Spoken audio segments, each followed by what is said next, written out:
Tahukah kita ada negara Islam tetapi melarang keras kegiatan yasinan, tahlilan, sholawatan, istighothahan di dalam pengajian akbar? Sangat dilarang keras dilakukan di negara ini. Negara manakah tersebut? Negara ini sejak ajaran faham Syekh Muhammad bin Abdul Wahhab An-Najdi, yaitu yang lahir pada tahun 1703 Masehi, wafat pada tahun 1792 Masehi. Mulai diterapkan di Hijaz. Hijaz, tahukah Hijaz? Hijaz yaitu daerah Makkah dan Madinah.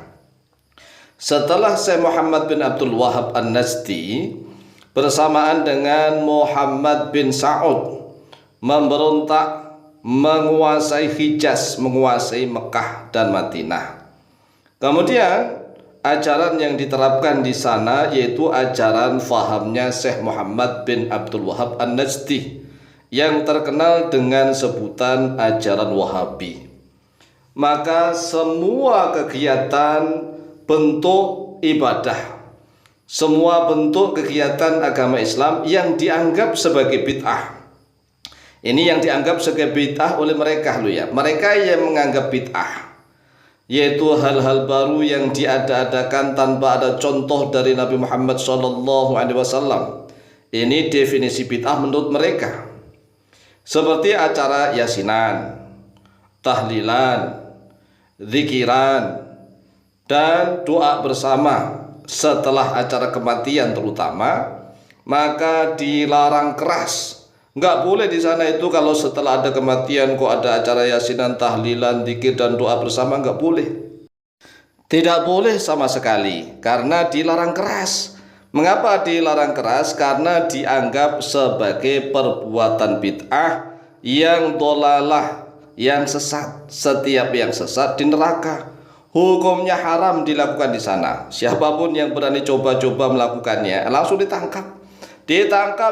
Dihukum, Masya Allah, luar biasa. Begitu juga contoh acara membaca maulid Nabi Muhammad SAW, seperti membaca kitab Al-Barjanji. Di Indonesia kan sering berjanjian, kemudian membaca kitab Tibaan dan sholawat yang lain juga dilarang keras.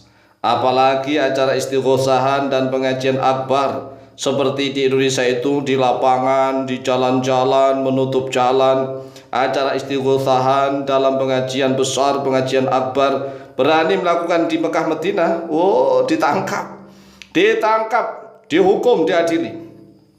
Namun sangat aneh, ya kan, aneh. Mengapa aneh? Anehnya begini, para ustadz pengikut ajaran Syekh Muhammad bin Abdul Wahhab yaitu Wahabi yang ada di Indonesia tidak dilarang, kan aneh.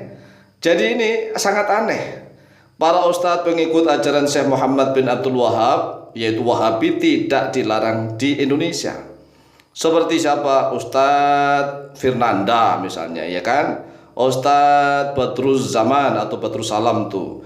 Ustadz Al-Jawas itu siapa? Abdul Qadir Jawas. Pokoknya ustadz-ustadz Wahabi ini kan bebas berkeliaran di Indonesia.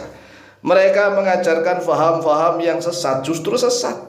Mereka ini mengajarkan faham yang sesat, menyesatkan orang. Tetapi karena orang Islam Indonesia ini jarang yang tahu, masih banyak yang awam, sehingga manut-manut saja, bahkan banyak artis yang kepincut.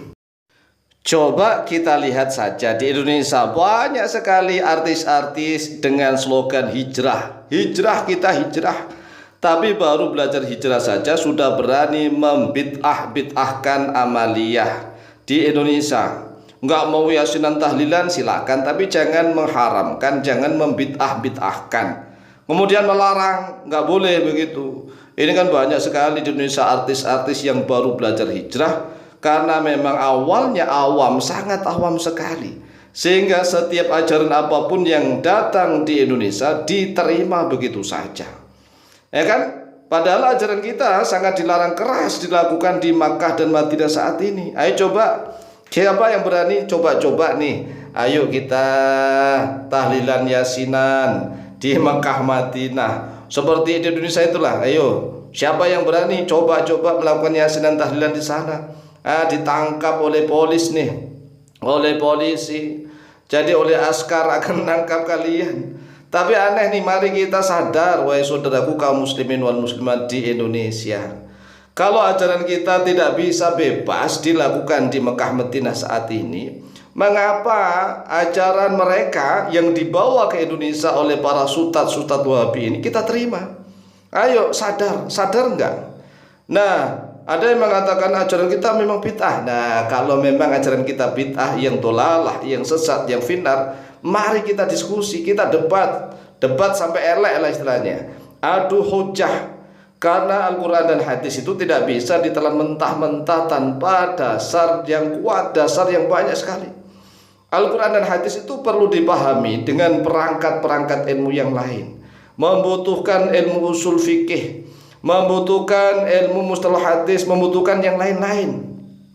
Oleh sebab itulah sekali lagi, ayo kalau memang ajaran kita dianggap bid'ah dolalah, yang sesat finar, kemudian di Arab Saudi sana, ya kan, kenapa di sana namanya Hijaz kemudian berubah menjadi Arab Saudi? Ya karena Hijaz itu kan negara yang sudah dikenal sejak dulu, tapi setelah dikuasai oleh Muhammad bin Saud. Saud ini bapaknya Muhammad. Jadi ada dua Muhammad nih. Yang satunya ahli tentang politik siasah kenegaraan, yaitu Muhammad bin Saud, dengan Muhammad bin Abdul Wahab. Ini satu sejoli nih, sepasang. Mereka melakukan kong kali kong, ya kan, kesepakatan. Kalau Muhammad bin Saud mampu merebut Hijaz akan dijadikan Saudiyah Arabiyah, karena disandarkan pada nama kakeknya kan, nama bapaknya, Saudiyah Arabiyah. Orang Indonesia menyebutnya Arab Saudi. Arab Saudi, Saudiyah itu orang miliknya mereka nih, orang-orang Najd. Kemudian Muhammad bin Saud melakukan kesepakatan dengan Muhammad bin Abdul Wahab. Kalau negara Hijaz menjadi Mekah dan Madinah itu berubah menjadi Saudi Arabia, maka yang diterapkan ajarannya adalah ajaran faham dari Syekh Muhammad bin Abdul Wahab. Sehingga sangat menyulitkan bagi ajaran-ajaran di luar ajarannya Muhammad bin Abdul Wahab ini berkembang di sana. Ini kan sangat Masya Allah, ya kan, yang sangat tidak adil lah. Karena di Mekah dan Madinah kita tidak bisa sholawatan di sana, apalagi berjanjian tibaan pakai rebana, ya pakai rebana itu, atau pakai apa namanya, rebana atau terbangan itu nggak bisa di sana. Tapi mengapa nih, sekali lagi, mengapa para ustadz pengikut ajaran Syekh Muhammad bin Abdul Wahab yang terkenal dengan sebutan Wahabi itu sebebas-bebasan di Indonesia, sehingga menimbulkan riak-riak, ya kan. Kemarin terjadi Banser nih, yang dikatakan dituduh nih, seolah-olah menuduh membubarkan ajarannya jadi salah satu ustadz Wahabi. Ya menurut saya wajar. Mengapa ya ajaran kita tidak bisa berkembang di Mekah Madinah? Nggak bisa. Kita nggak bisa yasinan, tahlilan, istighosahan, haulan, kemudian maulid Nabi di sana, perayaan, nggak bisa. Tapi mengapa nih ajarannya Wahabi kok bisa di Indonesia? Karena orang Indonesia sendiri yang lemah, mudah terprovokasi, mudah diadu domba. Kita harus tegas. Kalau ajaran kita tidak bisa dilakukan di Mekah Madinah, seperti yasinan, tahlilan, maulidan, sholawatan, istighosahan tidak bisa dilakukan di Mekah Madinah, ya seharusnya ajaran-ajaran dari Wahabi itu juga tidak bisa dilakukan di Indonesia. Demikian, semoga kita menjadi sadar dan waras. Lebih kurangnya mohon maaf. Wallahu ta'ala a'lamu bishawab.